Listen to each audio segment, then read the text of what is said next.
사람이 태어나 살아가는 모습을 보면 어쩌면 같은 길을 가는지는 모르겠지만 가만히 들여다보면 전혀 다른 인생의 길을 걸어갑니다. 겉으로 드러나는 일상의 모습들, 먹고 자고 일하고 가정을 이루어 자녀를 양육하는 일 등은 같을지는 모르지만 우리의 삶의 내면의 모습을 들여다보면 질적으로는 전혀 다른 삶의 길을 걸어갑니다. 삶의 유형이라고 할 수가 있습니다. 그런데 그렇게 살아가는 삶은 사람들의 삶, 굳이 유형을 나누어 본다면 한 4-5가지로 나눌 수가 있습니다. 그 첫 번째가 뭐냐면 피해의식에 사로잡혀 사는 인생입니다. 상황과 환경의 피해자로 사는 사람을 말합니다. 이런 사람은 세상에 태어난 것도 피해요, 죽는 것도 피해라고 생각합니다. 가난한 것도 피해고, 실패도 피해고, 병든 것도 피해고, 헤어지는 것도 피해고, 다 모든 삶에서 일어난 일들이 나를 괴롭게 하는 것이라고 생각하며 삽니다. 그러기에 그 입에는 언제나 불평과 불만이 끊이질 않습니다. 그리고 이들에게는 책임성이 없습니다. 책임이 결여되어 있는 인생을 살아갑니다. 두 번째는 배우는 자세로 사는 사람을 말합니다. 이런 사람을 가리켜서 Learning Approach Life라고 얘기합니다. 항상 수련의 자세로 살아가는 유형의 사람입니다. 구도자의 삶을 자세로 살아갑니다. 모든 경우에서 배웁니다. 여러분, 배운다는 것 얼마나 중요한 덕목입니까? 왜 내게 이 사건이 있어야 하는지, 왜 내게 이런 일이 생겼는지, 이런 사람들은 이런 것에 대한 생각을 하지 않고 이것을 통해서 내가 무엇을 배우는가, 무엇을 배웠는가 늘 배우고 배우는 자의 삶의 자세로, 즉 구도자의 삶의 자세로 살아갑니다. 근데 문제는 뭐냐? 배움에 따른 결단과 실행이 없습니다. 배운 건 많은데, 생각한 건 많은데 그 배움에 따른 결단이 행동으로 이어지지 않습니다. 그러기에 늘 고민스럽습니다. 우리 주변에 많이 봅니다. 또 하나 삶의 유형이 있다고 한다면 주도적인 자세로 삶을 살아가는 유형입니다. 언제나 주도적으로 살고 창조적인 자세로 살아가는 사람을 말합니다. 이러한 유형의 사람은 남 때문에 내가 불행해진다고 생각하는 것이 아니라 나로 인하여 남이 불행해진다고 생각하며 삽니다. 내가 내 책임지는 건 당연하지만은 이런 사람은 다른 사람의 책임까지도 내가 집니다. 주도적인 사람입니다. 그런데 이러한 인생에게는 다른 사람에 대한 배려는 있는 것처럼 보이지만은 삶에 있어서는 늘 어떻게 보면 폭군적이고 강압적입니다. 어떻게 보면 거만한 인생이라고 할 수 있을 겁니다. 또 하나의 다른 인생이 있다고 한다면, 삶의 유형이 있다고 한다면 긍정적인 자세로 살아가는 인생입니다. 언제나 얻는 것을 생각합니다. 절대로 인생을 살면서 적자로 개선하지 않는 사람들입니다. 잃어버렸다고 생각하는 법이 없습니다. 언제나 얻는다고 생각하며 사는 인생관이 있습니다. 이런 사람은 오늘 한날의 삶을 최선의 경주를 합니다. 오늘이 마지막인 줄 알고 오늘이 종말론적인 것을 생각하며 오늘 내게 이 시간이 무엇을 의미하는지 이 시간 속에 내 삶의 모든 것을 바쳐 최선의 삶으로 살아갑니다. 그러기에 진취적입니다. 적극적인 인생으로 살아갑니다. 오늘 읽은 본문의 말씀을 보면 바울은 저 로마에 있는 교인들, 성도들의 그리스도인들에게 마지막 때에 있어서의 그리스도의 삶은 어떠한 삶의 자세를 가지고 살아야 할 것인가에 대하여 말씀합니다. 당시에 로마서를 쓸 당시에 저 로마는 모든 길이 로마로 통한다는 말처럼 정치와 경제, 문화, 군사, 교통 등 모든 것의 중심에 서 있던 것이 바로 로마였습니다. 그뿐 아니라 세계 모든 종교들이 유입되어 종교적인 혼합주의와 더불어 향락주의가 만연했을 뿐만 아니라 다신 숭배와 더불어 황제 숭배, 그리고 개인의 부활을 믿고 가르치는 신비한 종교들이 로마에 많았습니다. 그러기에 로마에서 예수 믿는 사람으로 살아간다는 것, 그렇게 쉬운 일은 아니었습니다. 어떤 역사가들은 심지어 로마의 역사를 가리켜 최악의 도성이라고 이름 붙을 정도로 참담하고 영적으로나 정신적으로나 논문 하나와 그 밖의 것들은 발달했는지 모르지만 영적으로나 정신적으로는 비참한 나라, 비참한 도시였습니다. 이런 시대에 살고 있는 그리스도를 향하여 오늘 사도 바울은 빛의 옷, 즉 예수 그리스도의 옷으로 갈아입으라고 말합니다. 마지막 때에, 죄악이 범람한 이 때에 이 바울은 저 로마에 사는 그리스도를 향하여 이제는 빛의 갑옷을 입고 예수 그리스도의 옷으로 갈아입으라고 말합니다. 여러분, 지금 우리가 살고 있는 시대는 어떠한지요? 예수 믿는 사람으로 살아가는 시대가 결코 쉽지 않습니다. 절대적인 것을 부정하는 탈종교화 시대에 살고 있는 우리들, 물질과 향락이 넘친다는 세속화 시대에 살며 인간의 존엄성이 무시되고 파괴되는 비인간화 속에 사는 우리들의 삶, 여기서 하나님의 놀라운 은혜, 구원받은 백성으로 하나님 나라의 가치관과 세계관으로 살아간다는 것 쉽지 않은 일입니다. 그런데 우리 주님은 바울을 통하여 이런 때에 사는 우리들을 향하여 예수 그리스도의 옷으로 갈아입으라고 말씀합니다. 그러게 바울 로마서 12장 2절 앞전에 나오는 말씀처럼 너희는 이 세대를 본받지 말고 오직 마음을 새롭게 함으로 변화를 받아 하나님의 선하시고 기뻐하시고 온전하실 뜻이 무엇인지 분별하도록 하라고 말씀하시면서 13장에 와서는 이제는 그리스도의 옷으로 갈아입는 자들하고 우리에게 말씀하고 계십니다. 이 시대를 살면서 예수 그리스도의 옷을 갈아입을 이유가 어디 있을까요? 오늘 본문의 말씀을 통해서 몇 가지로 함께 말씀을 나누며 은혜 받기를 원합니다. 첫째는 오늘 12절 말씀을 보면 구원의 때가 가까이 왔다는 겁니다.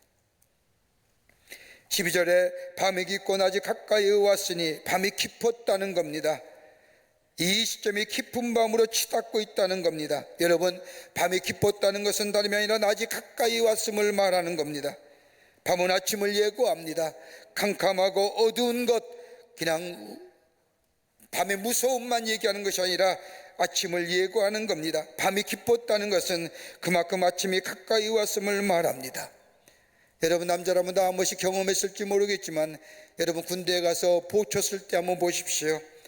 초저녁이면 빛이 없어도 좀 환합니다. 빛의 기운이 남아있기 때문입니다.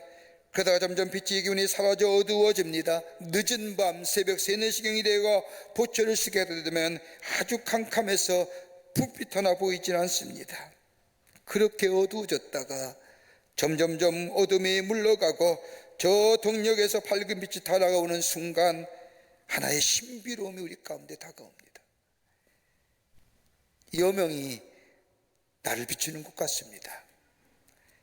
그때는 어둠이 물러가고 밝은 빛이 비추어 제게로 점점점 다가오는 느낌을 받습니다. 밤이 깊었다고 기쁜 밤만 생각하는 것은 어리석은 일입니다. 밤이 깊었다는 것은 다가올 아침이 밝은 빛이 있음을 의미합니다.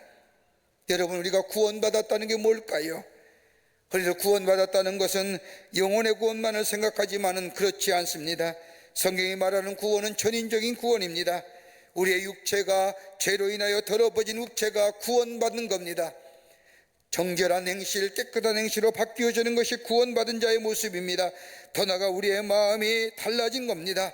우리가 가졌던 세상의 가치관과 세계관에서 하나님 나라의 가치관과 세계관으로 바뀌어지는 것, 그러기에 우리의 삶, 우리의 정신, 우리의 보는 것, 우리의 지향점, 우리 것이 다 달라짐을 얘기합니다. 이게 구원받은 자입니다. 더 나아가 우리의 영혼, 죄로 인하여 하나님과의 관계성이 단절된 자들이 예수 그리스도의 십자가의 은혜로 하나님의 관계가 회복될 뿐만 아니라 하나님의 거룩함과 의로움과 그리고 진리 안에 거하게 되는 겁니다. 예수 그리스도의 의로움이, 진리가, 거룩함이 나를 덧입혀주는 겁니다. 이게 구원받은 자의 모습입니다. 그렇게 구원은 전인적인 구원을 말하는 겁니다. 그런데 오늘 바울은 이 구원의 때가 가까이 왔다는 것은 다름이 아니라 마지막 때에 하나님의 심판 때가 달라왔다는 겁니다. 여러분, 인간은 누구나 유한한 존재입니다. 흙으로 지음받았기에 흙으로 돌아가야 됩니다. 그런데 돌아갈 그때에 우리는 어디 돌아가느냐? 영원히 돌아가는 것이 아니라 하나님의 심판대 앞에 선다는 겁니다. 그 구원의 때가 가까이 왔다는 겁니다. 우리가 연수가 더하면 더할수록 하나님의 구원의 때가 우리 안에 더 가까이 오는 것을 경험하게 됩니다. 여러분, 그리스도인의 역사인 시간의 날이 아니라 궁극적인 구원의 날이 가까이 om을 보고 사는 겁니다. 이것이 그리스도인의 역사의식입니다. 구원을 보는 겁니다. 구원을 의식하는 겁니다. 심판만 있는 것이 아니라 심판 뒤에 다가올 아침을 보는 것, 즉 구원을 바라보는 것이 그리스도인의 역사의식입니다. 여러분, 마태복음 24장과 25장의 말씀을 보면 예수님께서 마지막 때에 있어질 여러 가지 징조를 우리에게 말씀하십니다. 지진이 날 것이며 전쟁과 재난과 형제간의 미움과 아비가 자식을 죽이고 자식이 아비를 죽이고 라는 엄청난 혼란과 무질서와 고통. 왜 말씀하셨을까요? 그건 다름 아니라 어둠이 점점점 짙어지면서 구원의 때가 다가왔습니다. 구원의 때가 다가왔습니다. 그러게 바울은 얘기하기를 지금이 구원받을 만한 때라는 겁니다.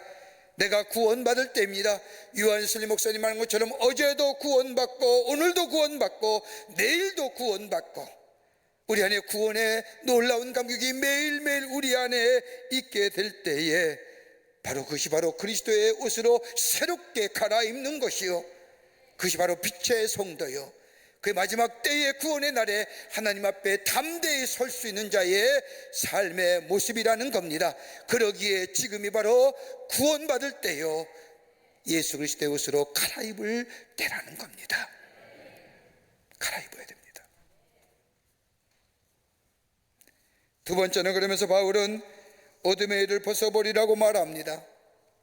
오늘 로마서 13장 12절의 말씀을 보면 우리가 어둠의 일을 벗고라고 얘기하며 그 뒤에 13절의 말씀을 보면 어둠의 일이 무엇인가 구체적으로 우리에게 말씀해 주십니다.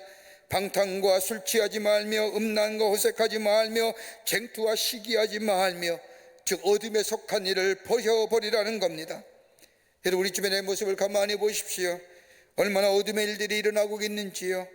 술이 취해 사는 자들, 선정적인 것들, 쟁투와 시기와 용서와 용납보다는, 자비와 긍휼보다는 싸움과 다툼과 나눔과 분쟁과 분리가 얼마나 많은지요. 이거 벗어버리라는 거예요. 어둠의 일을 벗으라는 겁니다. 여러분, 여기서 어둠이라는 것은 헬라어로 디아노니아라고 표현된 이 말은 지적인 어둠입니다. 지성의 결여입니다. 여러분, 우리가 어둠의 일이라는 것은 내 안에 지적인 것이 결여되어 있고 지성이 결여되어 있다는 것을 얘기합니다. 여러분, 지성이라는 게 어떤 것일까요? 습득된 지식을 제대로 활용하여 성숙한 삶의 수준에 이르는 것을 가지고 지성이라고 얘기하는 겁니다. 지성이는 뭐예요? 내가 제 지식을 제대로 활용하여 습득된 지식을 가지고 내 삶 속에 잘 활용하여 삶의 수준이 맞게 사는 인생의 지성이에요. 제대로 활용하며 사는 사람이에요. 여러분, 우리가 공부한다고 하지 않습니까? 공부한다는 게 어떤 일일까요? 다른 사람들이 미리 경험한 것을 우리에게 전해주어서 전수시켜 내가 경험하여 아는 것들, 그러기에 배운 사람들은 앞서 배운 사람들의 지식과 경험을 전수받는 겁니다. 그리고 그 안에 내 삶 속에 체험되어진 경험을 가지고 덧붙여서 더 진보를 이루게 하는 것, 이게 공부입니다. 그런데 어두움의 일을 벗으라는 것이 뭐예요? 어두움은 그것이 결여된 거예요. 지식이 결여된 겁니다. 총명함이 사라졌다는 겁니다. 지적인 총명이 결여되었다는 겁니다. 여러분, 우리 주변에 가만히 보십시오. 많이 배운 사람들, 다른 사람의 평가하기를 똑똑하다, 잘났다라고 얘기하지만 그의 삶을 가만히 내면을 뒤돌아보면 유추하기가 그지어질 때가 있습니다. 자기 딴에는 엄청난 지식을 가진 것 같지만은, 그러나 하는 일이나 결정하는 것을 보면 그렇게 이기적이고 어리석어 보일 수가 없습니다. 뭐예요? 총명함이 사라졌기 때문에. 안 것 같은데 무지한 겁니다. 배웠는데 지성이 결여되어 있는 겁니다. 배웠다는데 총명함이 사라진 겁니다. 지성이 결여되고 총명함이 사라지니 윤리와 도덕의 가치 기준이 사라진 거예요. 이기적인 거 된 거죠. 여러분, 무지하다는 게 뭘까요? 알지 못하는 게 뭘까요? 여러분, 죄는 어디서부터 시작되는 겁니까? 무지하기 때문에. 어둠의 결과는 도덕적인 절대 기준을 사라지게 합니다. 절대적인 윤리 기준을 사라지게 합니다. 다시 말해 절대 가치가 사라지는 겁니다. 여러분, 절대 가치가 어떤 걸까요? 인간이 세운 가치와 인간이 세운 기준과 인간이 세운 그런 것들은 길어야 일색입니다만은 영원히 변하지 않는 절대 가치, 하나님의 말씀이 그 안에서 사라져 버렸기 때문에, 말씀이 없기에 진리가 없기에 절대 기준인 도덕과 윤리가 사라졌기에 어둠의 행실이 우리에 나오는 거예요. 그것이 뭐예요? 여기서 얘기하는 것처럼 방탕과 술취함과 음란과 호색과 쟁투와 시기와 질투와 미움과 나눔과, 겉포장은 화려하고 이쁜 것 같은데 내면에 들어보면 일그러진 우리들의 모습들, 절대의 가치와 기준이 상실된 삶의 모습들, 바로 이것이 어둠의 모습이라는 거예요. 이거 벗어버리라는 겁니다. 코로나 때문에 좀 잠잠했던 이단 정파들이 다시 활개를 칩니다. 기지개를 핍니다. 이젠 대놓고 방송합니다. 그런데 거기에 미혹되는 사람이 있습니다. 왜요? 무지함이에요. 지식의 결여입니다. 총명함이 사라진 결과입니다. 이거 오늘 성경은 얘기합니다. 벗어버리라는 겁니다. 이 어둠의 일들을 벗어버리고 다시 예수 그리스도의 옷으로 갈아입으라는 겁니다. 다시 말한다면 예수 믿는 신앙 안에 굳건히 서우라는 겁니다. 여러분, 연약합니까? 하나님의 말씀의 기준에 참으로 살기가 힘듭니까? 그럴 때에 연약함을 가지고 자책하고 넘어지는 것이 아니라 성령의 도우심을 구하라는 겁니다. 이것이 바로 그리스도인의 삶의 모습이라는 겁니다. 로마서 8장 26절의 말씀을 보면 성령도 우리의 연약함을 아시나니 우리가 마땅히 빌바를 알지 못하나 오직 성령이 말할 수 없는 단식으로 우리를 위하여 친히 간구하신다는 말씀처럼 우리를 도우시는 성령 안에 거하고 성령께 구하며 하나님의 거룩한 영이 나의 삶을 이끌어가게 될 때에 우리는 궁극적으로 어둠의 길을 벗어날 뿐만 아니라 저 어둠의 옛 옷들을 벗어버리고 하나님의 거룩하고 예수 그리스도의 옷으로 새롭게 갈아입는, 그래서 우리 안에 하나님이 원하시는, 하나님이 바라시는 일들을 이루어갈 뿐만 아니라 우리 안에 구원의 완성을 이루어가는 놀라운 역사가 우리 가운데 있게 됩니다. 마지막 때가 가까이 왔습니다. 여러분, 마지막 때가 굳이 무슨 인류의 종말 아닙니다. 우리의 인생의 마지막이 점점 좀 가까우지 않습니까? 끝으로 예수 그리스도의 옷을 입어야 한다는 겁니다. 예수 그리스도의 옷으로 갈아입어야 합니다. 사도 바울은 한 발자국 더 나아가 어둠의 행실을 다 벗어버리고 그것으로 그치는 것이 아니라 예수 그리스도의 옷으로 갈아입으라고 말씀합니다. 12절 말씀을 보십시오. 우리가 어둠의 일을 벗고 빛의 갑옷을 입자라고 얘기하며, 그러면 빛의 갑옷은 어떤 것이냐? 14절 마지막 절에 이렇게 얘기합니다. 주 예수 그리스도로 옷 입으라. 여러분, 예수 그리스도의 옷이 무엇일까요? 창세기에 나타난 인간의 창조를 보면 하나님은 인간을 창조하실 때 하나님의 형상대로 인간을 창조하십니다. 하나님의 형상대로. 그리고 거기에 하나님의 생기를 불어넣습니다. 그 생기가 불어올 때에 우리 안에 하나님의 의로움과 거룩함과 그리고 진리가 우리 안에 있었습니다. 그런데 죄로 인하여 하나님과의 관계성이 파괴되고 하나님의 영상이 일그러진 모습으로 우리 안에 남아있을 때에 하나님의 의와 하나님의 거룩함과 하나님의 진리가 내 속에 파괴되고 맙니다. 그러나 예수 그리스도가 십자가에서 우리의 죄를 위하여 달려 죽으심으로 인하여 우리의 죄과를 도말하셨습니다. 그러기에 예수를 믿는 자에게는 하나님의 영상이 회복됐습니다. 하나님의 영상이 회복됐다고 하는 것은 하나님의 의와 하나님의 거룩함과 하나님의 진리가 내 안에 회복됐다는 겁니다. 예수 믿는다는 것은 내 안에 하나님의 의의가, 하나님의 거룩이, 하나님의 진리가 내 안에 회복됐다는 겁니다. 그러기에 에베소 4장 23절의 말씀을 보면 오직 심령이 새롭게 되어 하나님을 따라 의와 진리의 거룩함으로 지으심을 입은 받은 새 사람을 입으라 하시는 겁니다.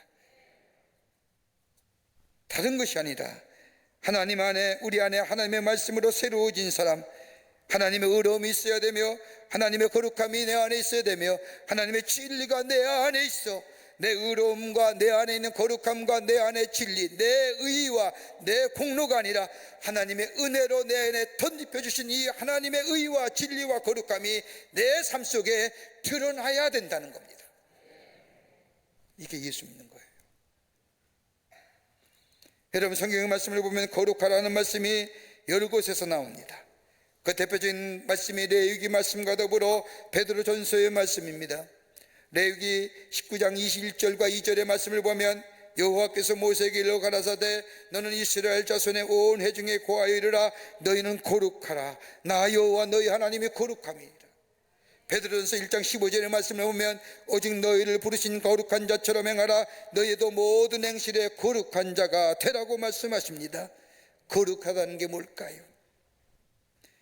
여러분, 예수 믿는 우리도 거룩해지라고 하면 부담스럽죠? 다 세상의 낯과 세상의 것들을 다 멀리하며 홀로 단독자로 구별되어 사는 것, 여러분, 이게 거룩이 아닙니다. 거룩이란 말은 히브리어로 카도시라고 말하는데 이 말은 구별되다, 분리되다란 말입니다. 구별된다는 것은 과거와는 다른 것을 말합니다. 그것으로부터 벗어남을 얘기합니다. 거룩함이란 다른 말로 말하면 내 가치와 내 생각이 저 세상의 가치관과 세상의 모든 관점들이 하나님의 나라의 가치관과 하나님 나라의 세계관으로 바뀌어지는 것, 그렇게 구별되어 사는 겁니다. 여러분, 초대교회 교인들이 성경 말씀을 보면 참 어렵게 신앙생활을 합니다. 쉽지 않은 믿음의 생활을 경주합니다. 여러분, 왜 그럴까요?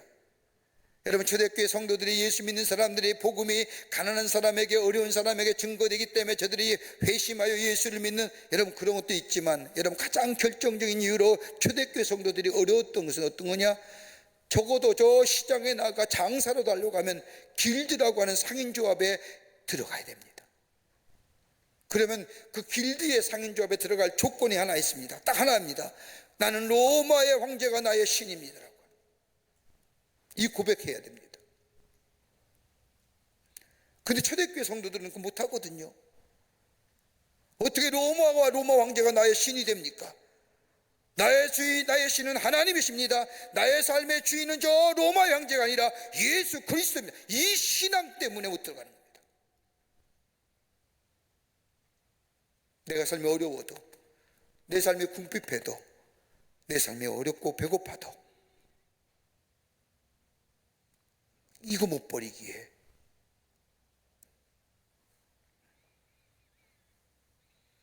세상 사람과 구별되는 겁니다. 그게 바로 거룩이란 단어로 총체성을 가진 말씀을 하는 겁니다. 거룩함으로 구별되게 사는으로 자신의 총체성 곧 온전함을 드러내야 한다는 겁니다. 하나님의 온전하시지 그의 자녀인 우리 또한 거룩함을 통하여 하나님의 온전함을 드러내야 된다는 겁니다. 왜 거룩해야 됩니까? 하나님이 거룩하시기 때문입니다. 우리는 거기에 속한 자들이기 때문입니다. 우리의 삶도 구별된 자로, 저 세상의 가치관과 저 세상에 흘러 쫄아가는 삶의 모습이 아니라 하나님의 나라의 거룩한 가치관을 가지고, 그러기에 베드로는 우리를 향하여 뭐라고 얘기합니까? 베드로전서 2장 9절의 말씀을 보면 너희는 택하신 족속입니다. 여러분은 왕같은 제사장입니다. 여러분 거룩한 나라의 소유된 백성입니다. 너희를 이 어두운 데서 저 세상의 것에서 불러내어 그 귀한 구원의 빛에 들어가게 하신 다음이 아니라 너희로 하여금 하나님의 아름다운 덕, 하나님의 살아계심이, 하나님의 만왕의 왕이시고 주인 되심이 여러분을 통하여 증거되는 삶, 구별된 삶을 통하여 드러나는 삶을 살기를 원하시기에 여러분을 택하셔서 왕같은 제사장이요 택하신 백성이요 거룩한 나라에 소유된 백성으로 삼으신 것이라고 얘기합니다. 그러기에 베드로전서 1장 15절의 말씀을 보면 오직 너희를 부르신 거룩한 자처럼 너희도 모든 행실에 거룩한 자라. 모든 행실에 어떤 행동을 하든지 내 안에 하나님이 드러나시는, 하나님의 거룩함이 증거되는 삶으로. 특수한 일이 아닙니다. 특수한 업무가 아닙니다. 우리의 일상의 삶 속에서. 어렵지요. 힘들지요. 바울은 이것을 알았기에 바울은 우리에게 에베소 6장 14절과 17절의 말씀을 보면 너희가 거룩한 삶, 구별된 삶 살기 위해서는 다름이 아니라 하나님의 전신갑주를 입으라고 얘기합니다. 6장 14절과 17절의 말씀을 보면 그런즉 서서 진리로 너희 허리띠를 띠고 의의 흉배를 붙이고 평안의 복음에 예비한 신을 신고 모든 의시의 믿음의 방패를 가지고 이로써 능히 악한 자의 모든 화전을 소멸하고 구원의 투구와 성령의 곧 하나님의 말씀을 가져라고 말합니다. 여러분, 어떻게 저 구별된 자로 살아갈 수 있을까요? 다름이 아니라 진리의 허리띠를 매는 겁니다. 하나님을 향한 집중된 마음을 얘기하는 겁니다. 내 마음이 언제나 하나님께로 향하는 겁니다. 하나님 뭐라 생각하실까? 일을 할 때 하나님은 뭐라고 보실까? 하나님을 향하여 마음 두는 것. 의의 흉배를 붙이는 겁니다. 내 의로 사는 거 아닙니다. 내 공로로 사는 것이 아닙니다. 나는 전적인 타락된 자입니다. 그런데 하나님의 은혜로, 하나님의 은총으로 새로운 자 됐습니다. 내 의는 사라졌습니다. 내 안에 하나님의 의가 있습니다. 그리고 난 하나님의 의로서 사는 자입니다. 평안의 복음의 신을 신고 가야 됩니다. 복음의 삶으로 증거하는 인생으로 살아야 된다는 겁니다. 믿음의 방패를 가져야 됩니다. 하나님의 약속을 굳건히 믿는 믿음 안에 있어야 됩니다. 어떤 일이 있어도 흔들리지 말아야 됩니다. 하나님의 약속은 사람과 같이 시건치 아니하시는 하나님의 말씀, 그 약속의 말씀을 붙잡고 걸어가야 됩니다. 그리고 구원의 투구를 써야 됩니다. 흔들리지 않는 구원의 확신 속에 거하여야 됩니다. 그리고 진리가 되시는 하나님의 말씀, 성령의 검을 붙잡아야 합니다. 그럴 때 뭐예요? 거룩한 자로 사는 거예요. 세상을 이기는 겁니다. 하나님 나라의 거룩한 가치관을 가지고 내 안에 의와 진리와 거룩함을 가지고 내 안에 역사하시는 하나님을 증거하는 인생으로 어둠의 일을 벗어버릴 수가 있습니다. 구원의 날 아침이 우리에게 다가옵니다. 예수 그리스도의 옷으로 갈아입을 때에 구원의 날인 저 아침이 여명이 내게 붙인다 할지라도 내 어두운 그림자는 뒤로 가고 나는 주님 앞에서 부끄러움는 자로 하나님의 심판대 앞에 서는, 그래서 하나님의 은총과 하나님의 구원의 약속의 성취를 누리며 사는 복된 인생으로 주님 앞에 서게 됩니다. 옷 갈아입는 겁니다. 예수 그리스도의 옷으로 갈아입고 어둠을 벗겨버리고 우리의 심령이 새롭게 되어 하나님의 선하시고 기뻐하시고 온전하신 뜻을 이루어 나가시는 여러분과 저와 되시기를 주의 이름으로 축원합니다. 하나님 감사합니다. 저희들 주께서 사랑해 주시고 하나님의 자녀 삼으심에 감사합니다. 구원받은 백성으로 하나님이 우리 안에 계시는 증거하는 삶으로 우리를 삼으셨는데 잊어버리고 내 마음대로 내 뜻대로 세상을 향하여 치달았던 우리의 삶, 구원의 때가 점점 가까이 옴을 깨닫게 하여 주시사 돌이켜 예수 그리스도의 옷으로 새롭게 갈아입고 구원의 완성을 향하여 달려갈 수 있는, 그래서 어두운 죄의 그림자는 다 뒤로하며 십자가의 은총 안에서 밝은 빛 여명의 빛 앞에 설 수 있는 저희들 되게 하여 주시옵소서. 성령이 도우시고 인도하여 주시옵기를 원하오면서 예수님의 이름으로 기도하옵나이다. 아멘.